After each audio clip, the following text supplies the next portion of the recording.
I was stabbed in the back by the person I loved most, the man I had married just the day before. I wasn't the victim of a common robbery. I was the victim of a perfectly calculated plan, and their weapons were just a fountain pen and his smile. Never trust the promises made at the altar. And this was the $50 million price I almost paid for that lesson. Hi, I'm Anya. Before I tell you how I turned their own game against them, I need to know you're with me. This isn't just a story about betrayal. It's about the silent power that comes from being constantly overlooked. If you've ever felt underestimated, just type, "I'm listening," in the comments, or let me know what city you're tuning in from. I want to feel the strength of every quiet voice out there tonight. Thank you. Your support means everything. Now, let me take you back to that morning. That morning began as most things in my new life did, under the blinding glare of manufactured perfection. It had been a month since the wedding, a month of living inside a snow globe of San Francisco luxury, shaken daily by my husband, Landon Prescott. We were at the annual Nexus Gala, a cathedral of glass and steel, overlooking the bay, filled with the self-proclaimed gods of Silicon Valley. Landon moved through the crowd like a shark in his element, his hand a permanent possessive fixture on the small of my back. He was beautiful, all sharp angles, and a smile engineered to close deals, and he was proud to introduce me. "This is my wife, Anya," he'd say, his voice booming with ownership. "Brilliant, isn't she?" The praise felt like a gilded cage. It was during a conversation with Marcus Thorne, a venture capitalist, with eyes like chips of ice, that the first crack appeared. Anya, Thorne said, swirling his whiskey, "Your grandfather was a legend, a true pioneer. Whatever became of his work, the compass wasn't it." Before I could answer, Landon laughed a smooth, dismissive sound. He was a genius, Marcus, a true visionary, but purely theoretical. His research was the foundation for so much of what we see today, but it was more like a classic piece of art than a commercial product. He framed my inheritance as a historical footnote, a beautiful relic with no place in the modern market. A prickle of unease ran down my spine.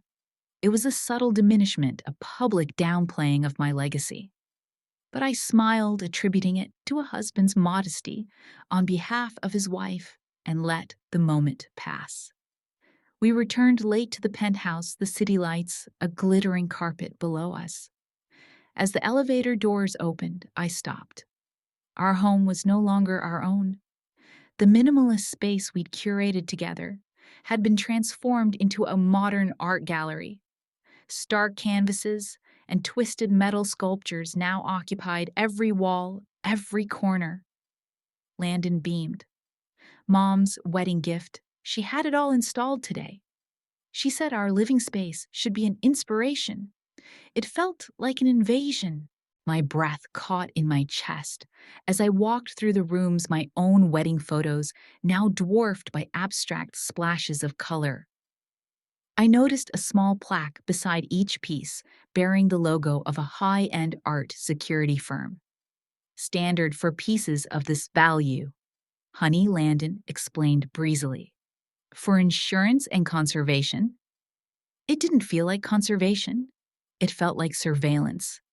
I was living in a museum of someone else's taste.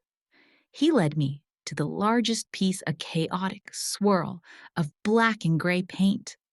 "Mother said this one reminded her of your grandfather's legacy," he said, his voice soft. Complex, profound, but almost impossible for the average person to grasp its true value without a guide. And there it was again. A compliment wrapped around an insult. The message was crystal clear. What you have is precious, but you are not smart enough to wield it without us. The guide he mentioned wasn't a helpful hand, it was a controlling one. That night, sleep was a distant country. I slipped out of bed and went to my office. The city's glow seeped through the floor to ceiling windows, casting long shadows. From a locked drawer in my desk, I retrieved it, a simple, leather-bound journal. My grandfather's journal? I didn't open it. I just ran my fingers over the worn soft leather, feeling the familiar indentations. This was my secret. This was my strength. And in the cold, silent gallery of my new home, it was the only thing that felt truly mine. The morning the attack came, the world was deceptively quiet.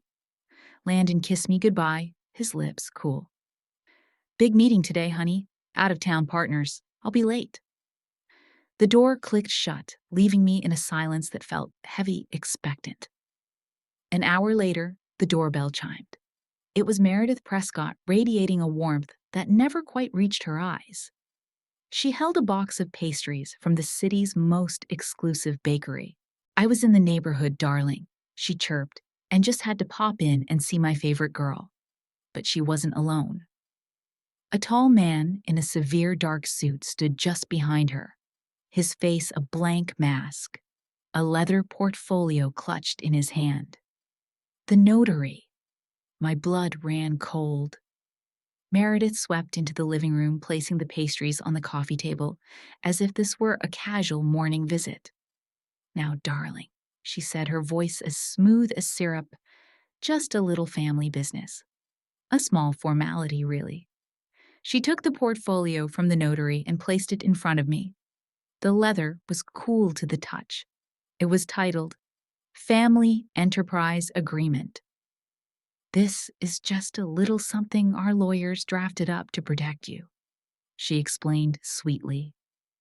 "To officially bring the Compass into the Prescott Capital ecosystem so it can get the support and resources it truly deserves. It's all for your benefit." My hands were steady as I opened the document.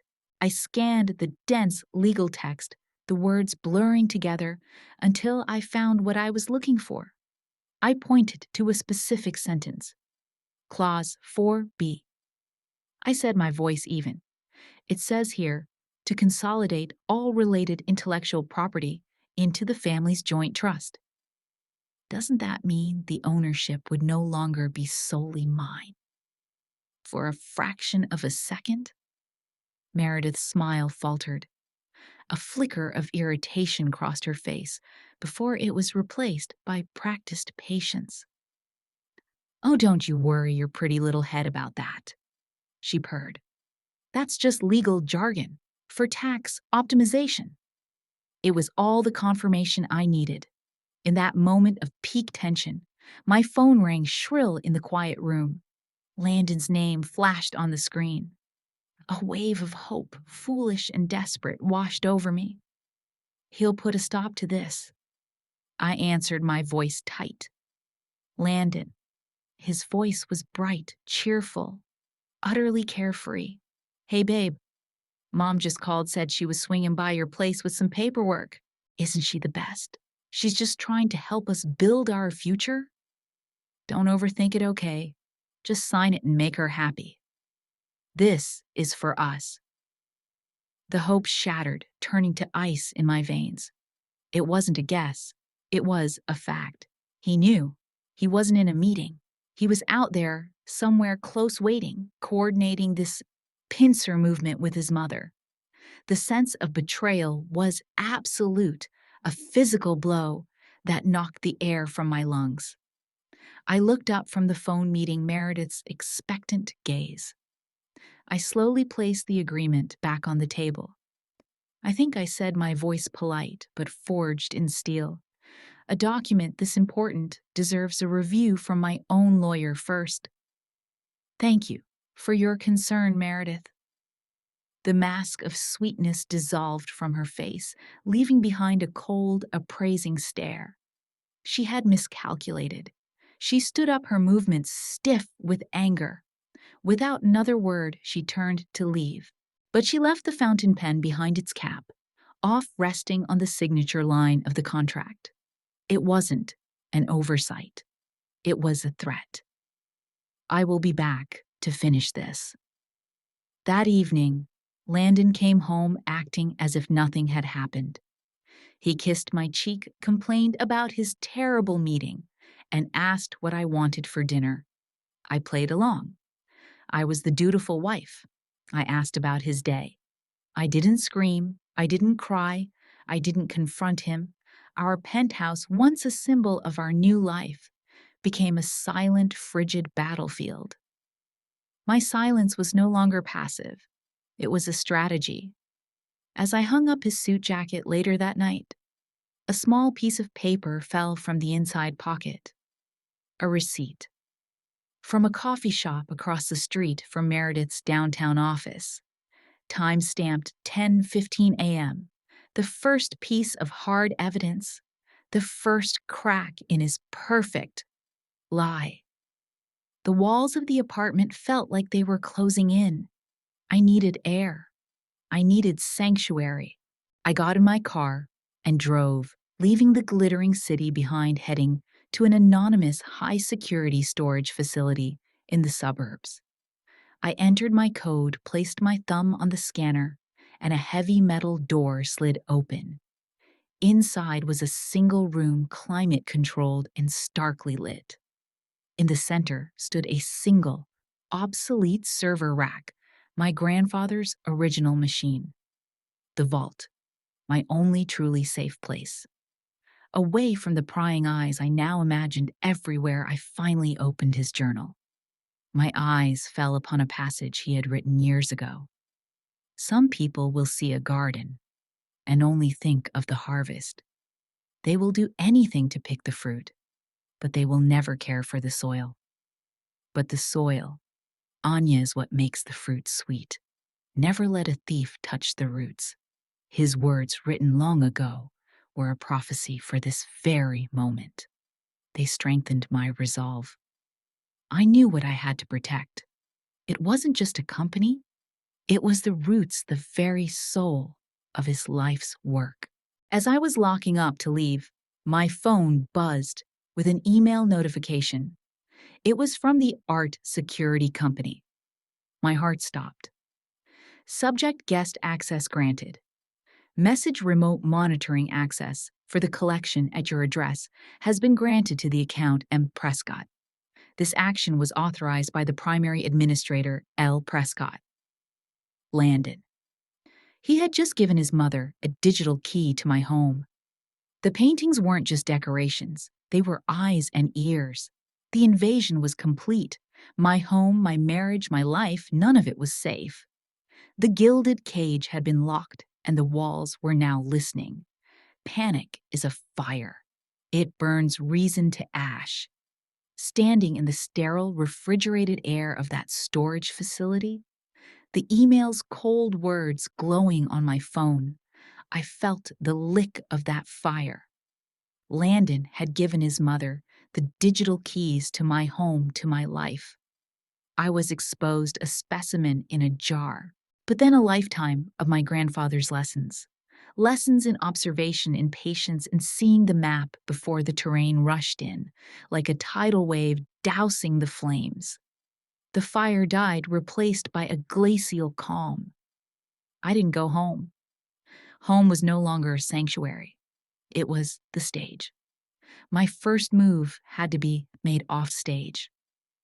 I drove for an hour deep into a part of the city defined by pawn shops and neon signs a world away from the manicured perfection of Pacific Heights. The 24-hour electronics store was an assault of harsh fluorescent lighting and the smell of dust and plastic. It was a place of gritty reality, a necessary antidote to the perfumed lies I was living in.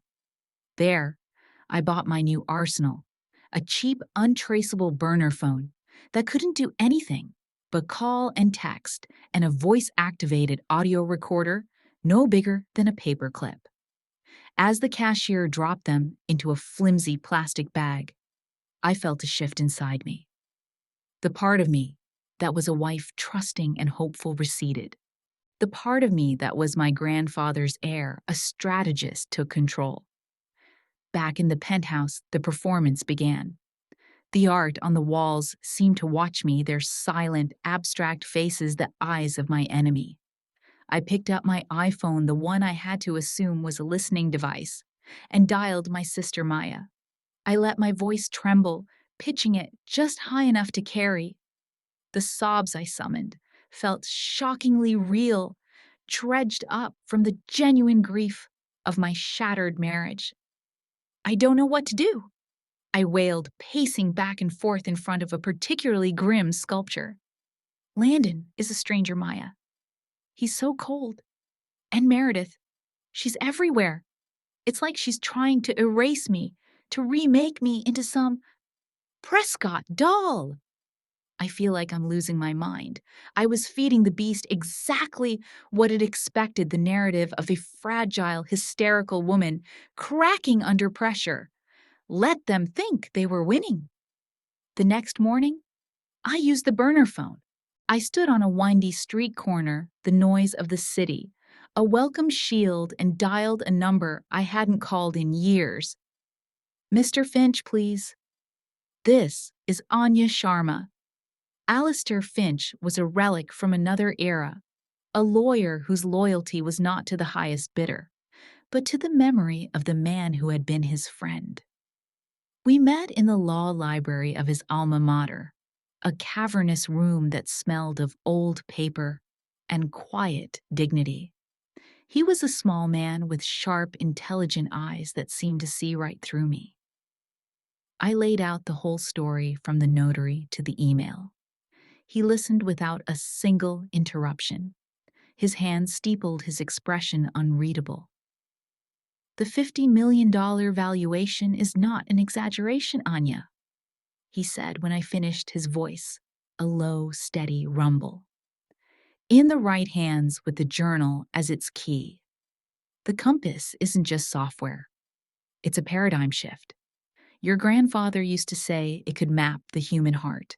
In the wrong hands, it's a weapon of terrifying manipulation.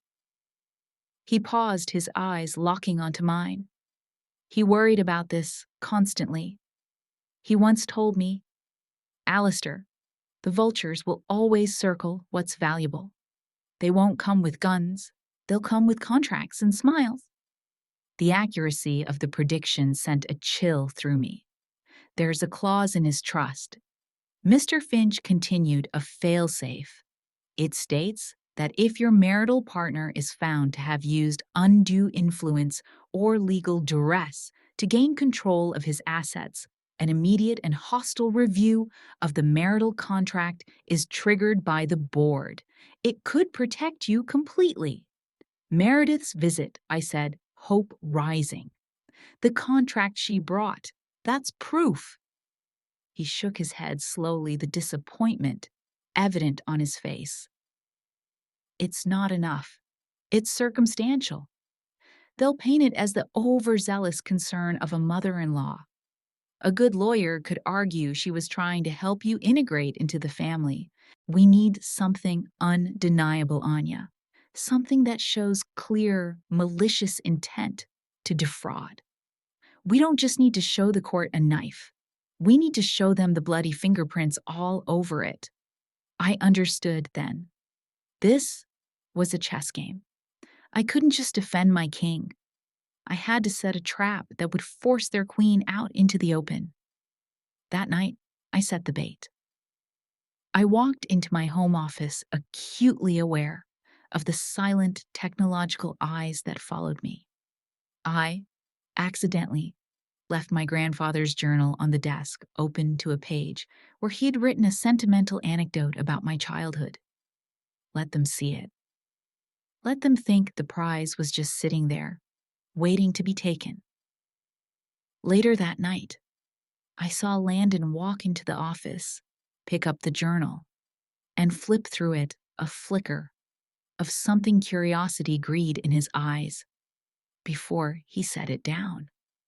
He thought he was being clever, He had no idea that the true key, the handful of pages detailing the core psychological principles that made the compass work, were tucked safely in a locker across town. The journal on his desk was no longer a treasure. It was a beautifully crafted lie. A few days later, Landon made his move.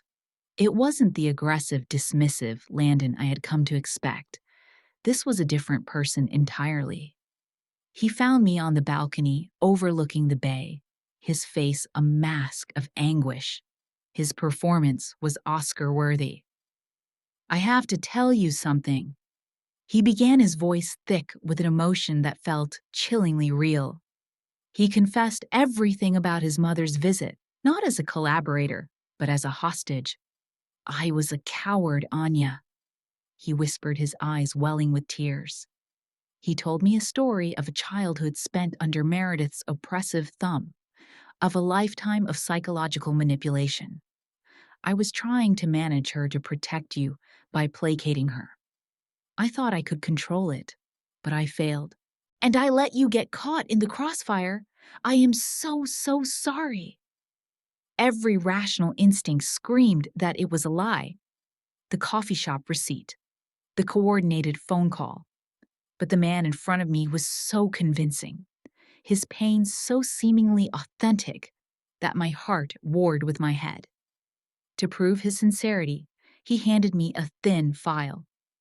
"Read this. This is what I'm up against." It contained internal memos from Prescott Capital, a paper trail of Meredith systematically undermining him, cutting him out of major decisions. There were notes in her sharp, aggressive handwriting. In the margins, Landon lacks killer instinct, too much empathy for the target. He was framing himself as her victim, just like me, caught in the web of the same spider. "She's trying to control us both," he said, his voice pleading as he took my hands. His touch was warm. "But together, Anya, you and I are smarter than she is. She underestimates us both. We can protect the compass. We can protect us." It was a masterstroke, the perfect move to exploit my emotional exhaustion. A part of me, the part that still remembered the man I thought I'd married, wanted desperately to believe him. Was it possible? In that moment of weakness, I made a calculated decision. I agreed to a tentative truce. The battle lines blurred. It was no longer me against them. It was now supposedly us against her. His plan, when he laid it out, sounded brilliant in its simplicity. "We'll hire an independent auditor," he proposed. "Someone unimpeachable. They'll assess the compass using your grandfather's journal." He gestured to the bait on my desk. "We'll guide them to the conclusion that it's theoretically brilliant, but commercially unviable. A low, unimpressive valuation.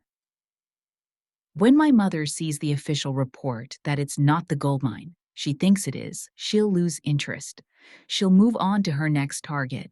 It was a logical, elegant solution to a problem he himself had created. I agreed. But with one condition, one final test. "I choose the firm Landon, and you are to have absolutely no contact with them without me present." Of course, he said, relief washing over his face so convincingly I almost believed it. "Whatever you want, Anya. We're a team now." That night, as he slept beside me, his breathing even and deep, the conflict raged within me. Was I a fool for trusting him? Or was I becoming a monster for suspecting him? Was I betraying our marriage by continuing to doubt him? The lines were so blurry. Before I finally drifted into a restless sleep, I rose and went to his home office. My hands trembled slightly as I took the tiny audio recorder and discreetly placed it inside the hollowed-out base of the pen holder on his desk, just in case. I chose a small, highly respected auditing firm with a reputation for integrity. For a week, an almost forgotten sense of normalcy returned. Landon was the husband I thought I had married, attentive, supportive, loving. We made dinner together. We watched a movie, and he held my hand, his thumbs stroking my knuckles. We were a team. I started to believe. Foolishly, dangerously, I let my guard down. On the 8th day, my doubt felt like a distant memory. I retrieved the recorder, feeling almost guilty, like I was the one committing an act of betrayal. I spent hours that night listening to the playback, my laptop open, headphones on. It was exactly what I expected. Boring conference calls, market updates, a call to his tailor to complain about a suit. Nothing. I was ready to erase the file, to finally put my paranoia to rest and trust my husband. And then I heard it. A call placed at 2 a.m. after I had fallen asleep. Meredith's voice, sharp and clear, followed by Landon's. His voice was not the warm, repentant tone of the man sleeping in my bed. It was the voice of a predator, cold, clinical, and utterly triumphant. She bought it all? Mom, he said, a low, smug chuckle in his throat. The entire act. And the auditing firm she picked, Sterling Analytics. I've known their senior partner, Greg, for 10 years. He owes me big time. He'll report whatever value we tell him to. More importantly, his team has been instructed to make a full copy of the source code while they're evaluating the system. That honeypot you were worried about, my tech guy, ran a deep analysis. It's an old programmer's myth, a digital scarecrow. It doesn't exist. The plan is a go. The world tilted. The air left my lungs in a silent scream. The apology, the shared struggle, the loving husband, it was all a lie. A second, more sophisticated trap, and I had walked right into it, leading him by the hand. The hope I had allowed to bloom was ripped out by the roots, and the betrayal was 1,000 times more painful than the first, because this time I had chosen to be blind. My heartbreak was a flash fire, burning away every last shred of love, and leaving behind only the cold, hard diamond of fury. I drove to the vault, my movements precise and robotic. This time, I didn't hesitate. I connected my laptop to the server and opened my grandfather's journal to the very last page. The page I had saved. The title was written in his familiar, steady hand. Final protocol in case of sabotage. The instructions were terrifyingly simple. He explained the honeypot was real, and it was his masterpiece. Any unauthorized attempt to access the source code through a back door without the journal's true passphrase would trigger a silent protocol. The system wouldn't block the intruder. It would let them in. It would let them copy everything.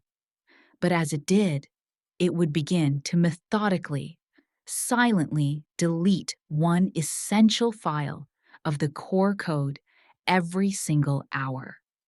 A slow, irreversible digital cancer.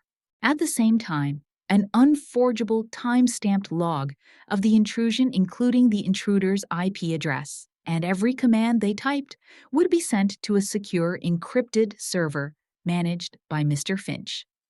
It was a corporate death sentence disguised as a welcome mat. I followed his final instructions, my fingers flying across the keyboard. I typed a single command. The screen asked for a passphrase, the one contained on the real pages I had kept safe, a phrase from a childhood memory only he and I shared. I typed it in. A single line of text appeared on the dark screen in glowing green letters. I closed the laptop. The game was over. The trap was set. They thought they were the hunters, but I had just led them smiling into the snare. I picked up my burner phone and sent a single text message to Greg, the lead auditor at Sterling Analytics. Everything is ready on our end. You can begin the valuation tomorrow morning. I was no longer defending. I was attacking. The morning of the audit was thick with a cloying sweetness. Landon was a storm of affection kissing my temple as I made coffee whispering about the bright future awaiting us once we moved past all this unpleasantness. I smiled, playing the part of the trusting wife, my heart beating a slow, steady drumbeat of war. The air in our home was electric with unspoken truths. At precisely 9 a.m., my burner phone vibrated. A single automated email from my grandfather's system. Subject: unauthorized backend portal access detected. Honeypot protocol engaged. File deletion protocol will commence in T-minus 60 minutes. The clock was ticking. A few hours later, Landon burst through the door, his face flushed with triumph. He held up a sleek silver hard drive like a trophy. "We have it. Anya, a full copy. Now we can finally protect it properly." Meredith arrived moments later, a smug, victorious smirk playing on her lips. They believed they had won. They sat me down on the sofa, a united front of condescension. This was the moment for their true intentions to be revealed. "Now that we have the asset secured," Meredith began, her voice dripping with false magnanimity, "we can proceed with integrating the Compass into a new holding company. Prescott controlled, of course, for maximum growth potential. You'll be a silent partner naturally." It was at the very peak of their gloating that Landon's phone rang. He answered it, putting it on speaker for me to hear what he thought would be the final confirmation of his victory. "Greg, tell us the good news." But the voice on the other end was frantic. "Landon, we have a problem. A big one. The code is, it's dissolving. It's like it's eating itself. We copied it, but the copy is corrupting in real time. What the hell did your wife's grandfather build?" Landon's triumphant expression collapsed. "What do you mean corrupted?" he snapped. "What cascading deletion? That's impossible. Run it again." His face went pale. He stared at the hard drive in his hand as if it were a venomous snake. I remained perfectly still. "Show them," I said to the empty air. On my command, the large television screen in the living room flickered to life. It displayed the live interface of my grandfather's system. On it was a stark red progress bar labeled System Integrity Purge, 65% complete. Below it, a damning, unchangeable log file showed the auditor's IP address, their entry time, and every single command they had typed. I let the silence hang for a moment before I spoke, my voice cold and clear. "You were right about one thing, Landon. Your tech expert was right. The honeypot wasn't a myth." Meredith shot to her feet, her face a mask of fury. "You little bitch!" she hissed. "You sabotaged it! We'll sue you for everything you have you can't sue!" I said, my voice cutting through her rage. "Because the moment your man copied that code, he didn't just trigger the deletion." As if on cue, the penthouse door opened. Mr. Finch walked in his presence, filling the room with a quiet, unshakable authority. He addressed Meredith and Landon as if they were unruly children. "The unauthorized intrusion on Mrs. Prescott's intellectual property automatically triggered the protective measures clause in her grandfather's trust," he announced, his voice crisp. "An emergency board meeting was convened an hour ago. Presented with this," he gestured to the screen, "irrefutable evidence of corporate espionage and legal duress." The board voted unanimously. "They have enacted the Post-Marital Asset Protection Protocol." He let the words land. "Your prenuptial agreement is now ironclad. All marital claims by Mr. Prescott to the Compass, its related assets, or any future profits are permanently null and void. The family enterprise agreement you presented is now a legally worthless document. He gave them a thin, cold smile. You didn't just fail to acquire the company. Your actions have legally severed you from it forever. They stared, their faces a mixture of disbelief and horror. They hadn't just lost, they had been surgically removed. Landon, desperate and broken, turned to me, his eyes pleading for the first time with genuine fear. Anya, you can fix it. The original code. You have the key, you can stop the deletion. I looked at the man I had once loved and I felt nothing. The deletion will stop when it's finished, I said quietly. But the code was never the real legacy. The key was the wisdom in the journal, the human element, the part you never even thought was valuable. I slowly twisted the wedding ring from my finger. It felt light, insignificant. I walked to the coffee table and placed the diamond ring on top of the useless silver hard drive. The sound it made was a small, cold click. This was your final transaction, I said. The partnership is dissolved.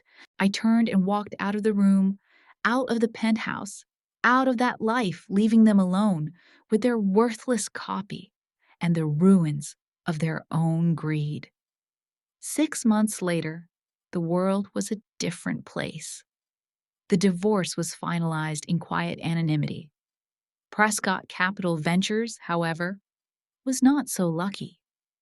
The scandal of their attempted corporate espionage had erupted, leading to a mass exodus of investors and a collapse of their reputation.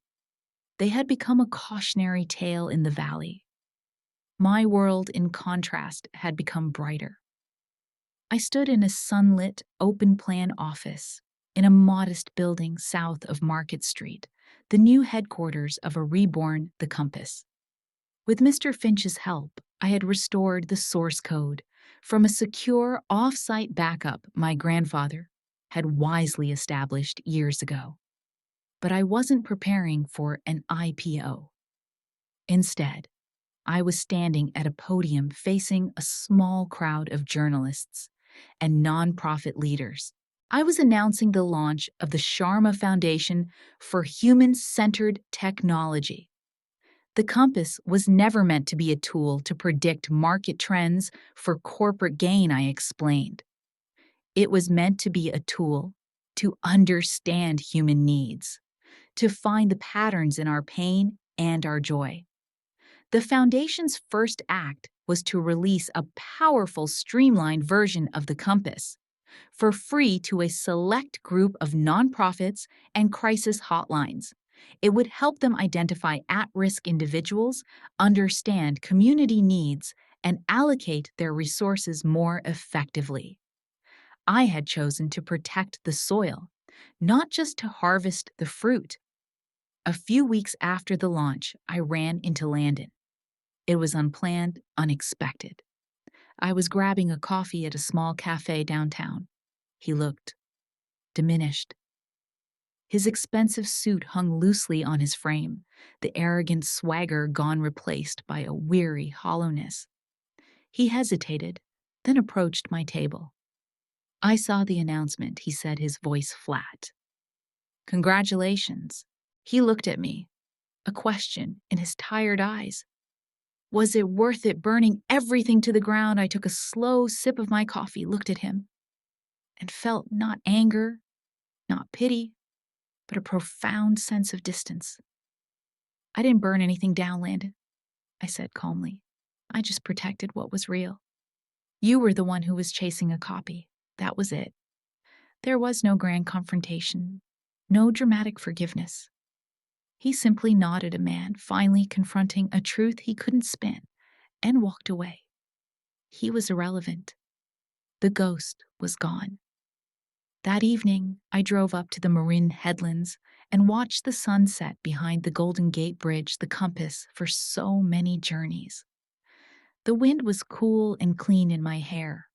I had my grandfather's worn leather journal in my bag, but for the first time, I didn't feel the need to open it. His lessons were no longer just on the page. They were in my bones. They had wanted the company. They had wanted the money. They had wanted the name. But what I had truly inherited, what I had fought for, and finally reclaimed, was myself. The story wasn't about a $50 million company. It was about finding my own true north. And as I looked out at the endless horizon, I knew I was finally heading in the right direction. In the end, the greatest lesson wasn't about business or betrayal. It was about the difference between a price tag and true worth. Some people will only ever see the number attached to you. They will try to acquire you, control you, and put you in a box with a label. But your real value, your soul, your integrity, your silence has no price. It is not a commodity to be traded. It's a territory to be protected. That's all I have for now. Thank you for sitting with me through this story. If you've ever been the quiet one in the room, your silence mistaken for submission. If you've ever felt like family was both your safest place and your deepest wound, if you've ever wished you could fix what's been broken, or maybe you've never been through it yourself, but you simply understand and feel for my story, just comment yes below. Sometimes just the act of bearing witness is the first step toward healing. Feel free to share your own story, or just listen. Sometimes that's enough. I'll be here. We'll be here. And maybe, just maybe, this little corner can be a place where stories like ours find a home. Until next time, take care of yourself. And don't forget, healing takes time, but you don't have to do it alone.